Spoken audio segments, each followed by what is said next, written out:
আর 24 ঘন্টা নয়, 25 ঘন্টায় হবে একদিন।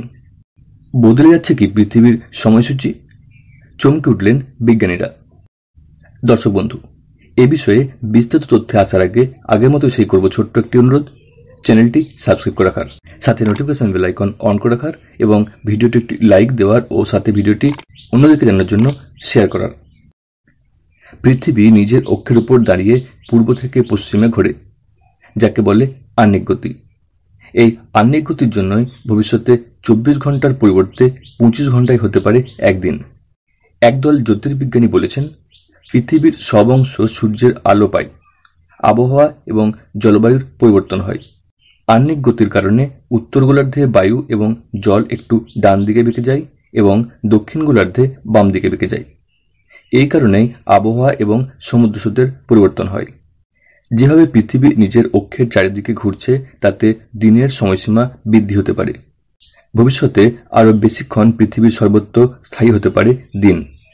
অর্থাৎ এখন এক জায়গায় নির্দিষ্ট ঋতুতে যতক্ষণ থাকে দিনের আলো, ভবিষ্যতে সেই সময়সীমা বৃদ্ধি পেতে পারে।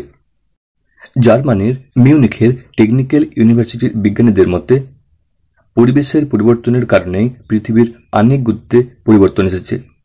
এভাবে আহ্নিক গতিতে বদল আসতে থাকলে দিনের দৈর্ঘ্যের হেরফের হতে পারে। মাটির 20 ফুট গভীরে রাখা রিং লেজার প্রযুক্তির মাধ্যমে আহ্নিক গতির পরিবর্তন লক্ষ্য করেছেন এই বিজ্ঞানীরা বলেছেন, প্রায় 460 কোটি বছর আগে তৈরি হয়েছিল পৃথিবী। গ্যাস এবং ধুলো থেকে ক্রমে আজ এই আকার নিয়েছে। মাধ্যাকর্ষণ শক্তির প্রভাবে সেগুলি জমাট বাঁধতে শুরু করে। তখন থেকেই শুরু হয় আহ্নিক গতি। বিজ্ঞানীরা জানিয়েছেন, 1-2 বছরে এমন পরিবর্তন হবে না, অনেক বছর সময় লাগবে। তবে তখন পৃথিবীর অনেকটাই কাছে চলে আসবে চাঁদ। 140 কোটি বছর আগে পৃথিবীতে একদিনের দৈর্ঘ্য ছিল 18 ঘন্টা 41 মিনিট। 20 কোটি বছর পর পৃথিবীতে 25 ঘন্টায় একদিন হতে পারে বলে মনে করছেন বিজ্ঞানীরা। পৃথিবীতে স্থল এবং জলভাগের অবস্থান এবং মাত্রার উপর মূলত আহ্নিক গতি নির্ভর করে। আর জলবায়ু পরিবর্তনের জেরে তা দ্রুততার সঙ্গে বদলাচ্ছে। ফলে অদূর ভবিষ্যতে তা দিন ও রাতের দৈর্ঘ্যের উপর প্রভাব ফেলবে, তা অবশ্যম্ভাবী।